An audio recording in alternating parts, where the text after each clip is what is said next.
Habang naguhukay para sa ipinapagawang Poso Negro o septic tank sa bayan ng Giwan sa Eastern Samar, ang mga forma na sina Noe Jude at Floro merong natamaan. Isang antigong banga. Nakigtot na gawin mo Jessica ni Floro, nagtaray nga dagos, pa balita na nga dagos iti karuba may.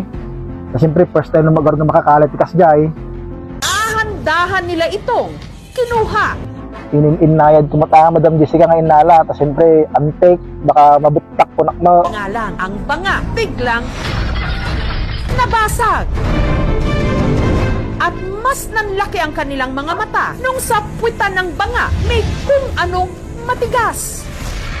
Idiom mo na, Madam Jessica, talagang excited. Kakabin, kulay duyaw. Balitok na ito yun, kunak. Balitok ko talaga.